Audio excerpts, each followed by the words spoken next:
have the current and existing policies been working? No, they haven't. They haven't stopped terrorism from coming to our shores. What do we do next? We certainly need to look at restricting or putting a temporary pause on immigration. Rupert Murdoch came out today and said actually a temporary pause is a great idea as well. Until we can get a handle on how to best defend the homeland, maybe we should make a temporary pause a part of the dialogue. Donald Trump has certainly done that. I think there's some constitutional issues there that will have to be worked through. It certainly is constitutionally permissible in America to stop immigrants from coming from certain countries of origin. Whether or not the religious test would survive a constitutional challenge is a little uncertain. Okay. But I think that's part of Donald Trump's appeal, is he's plain spoken, and he's really talking to people's concerns right now. Plain spoken, and the constitutional issues, deal with them later. Look, before I go to Wajahat Ali, let me just talk about this. Today, Mr. Trump said, parts of London are so radicalised the police are afraid for their own lives. Now, I live in London. I've lived here for quite a few years. I can tell you, I think that is not true. Now, does that matter to you that I, who live in London, tell you that Donald Trump has just made up something that is, basically balderdash nonsense, and spouted it as though it's a fact? Does it matter to you as a supporter of his that he does that or not? I think what he's giving rise to, he certainly is giving a reference to some of the no-go zones that appear throughout Europe. I think, we've seen that in France. There are certain places. We even see it in America today, where there's certain towns in America where but we don't you see have it seen in London. I don't want to argue about it with you, because we don't have it in London. And he said we have it in London. And what I want to know is whether it matters to you, whether the truth value of what he says is actually of any significance, or whether it's that he's giving voice to those kinds of concerns that is the appeal. He's a bombastic figure. He's going to say exaggerated things from time to time in order to make his point. It's how he's cutting through like a stiletto knife to the rest of the American public, because they understand what he's saying. They understand what he's trying to get through with these 30-second sound bites that most of America can't get past. He's getting through. He's getting past. They understand it. They understand that there's no-go zones around Europe. Whether or not they're in London or not is irrelevant to the major policy issue of, is it happening? Joel Aarons, thank you, and stay there. I'm going to put some of that. That's been very interesting. I want to put some of that to Wajahat Ali. Wajahat Ali, what is your theory as to why Donald Trump has been so unbeatable in this Republican contest this year? Evan, I think what we're witnessing is the death rattle of white supremacy in America. And specifically, white supremacy is an ideology of exclusion. And, there are people who want to constrict America, and then there's others who want to stretch America to accommodate minorities and freedoms. And all the studies show that Trump is appealing to the disaffected white voter. So the surveys show that the white voter, this base, is saying this America no longer belongs to me.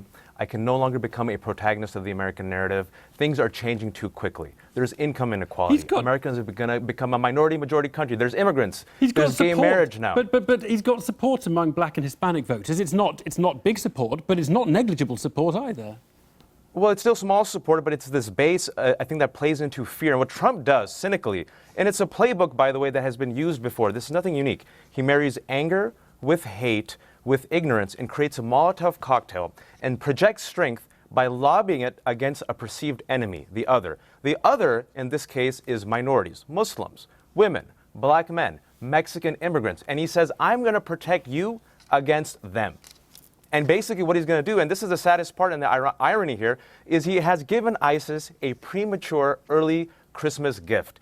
ISIS, basically, their number one recruitment tool is the West is at war with Islam. A day after President Obama tells the nation, do not divide each other along religious and ethnic lines, do not cast suspicion against Muslims because it helps ISIS. What does Donald Trump, a plain-spoken man, say?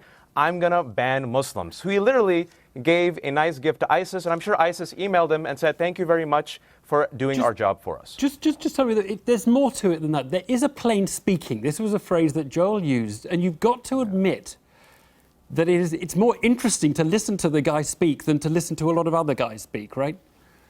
Well, that's part of his appeal. See, what he says, he positions himself as saying, I'm not these old-timers. I'm not part of the establishment. I'm a self-made guy.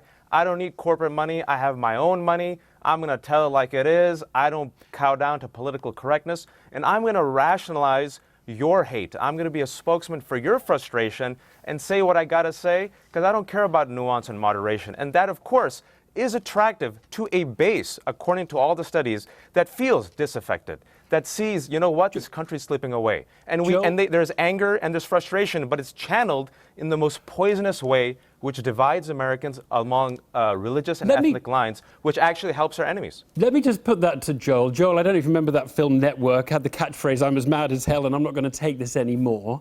And in a way, it's been posited that that is what Donald Trump is appealing to. Do you recognize that in yourself, for example? Angry white man. No, absolutely not. I reject any such notion of that. In fact, I think what Donald Trump is speaking to is the hopes and dreams of Americans in general, because, and let's look at his minority support. He has phenomenal support with both in the African American community as well as with the Hispanic community, relatively speaking, for a GOP presidential candidate. In fact, in the African American community, he has increased levels of support because they understand that cheap labor flowing across our borders in the form of illegal immigration is ruining African American communities. Joel, we're going to lose the line. I was about to say that. Let me go back to Wajahat. Wajahat, what's interesting is how hard it has been for opponents to lay a glove on Donald Trump. Now, what would be your advice? Because if you argue with him in a kind of, if you take him seriously and you argue with him, then you give him credibility. If you ignore him, you're just standing aside from the guy who's the center of the show. Look, when Dick Cheney, who most Muslims consider the manifestation of the Sith Lord himself, basically says that Trump is too extreme, that's very telling. And I think what a lot of the Republicans and I think a lot of Americans have to say is, okay, this guy who's a buffoon, who's a character, who's plain spoken, who's very fun to watch, he is actually dividing us and making us less safe. I think that's what you say. He goes, his rhetoric actually is poisonous and actually assists our enemies both abroad and at home. And what type of future do we have for the rest of America, all Americans, regardless of religion, ethnicity, and gender, if a man like Trump becomes president and enacts these policies? It will surely be World War III. And, you know, maybe he wants these internment centers. You know, he'll call them Trump centers. And, you know, maybe I'll have to, like, you know, make biryani there and sell it on the black market just to buy some handheld bidets. But hopefully that reality will not happen. Could that happen? We're living in an era where these very long-tail events, these long-tail events do seem to happen. So, I mean, what is the chance that he gets the Republican nomination, and what is the chance that he goes on to, you know, beat Hillary Clinton?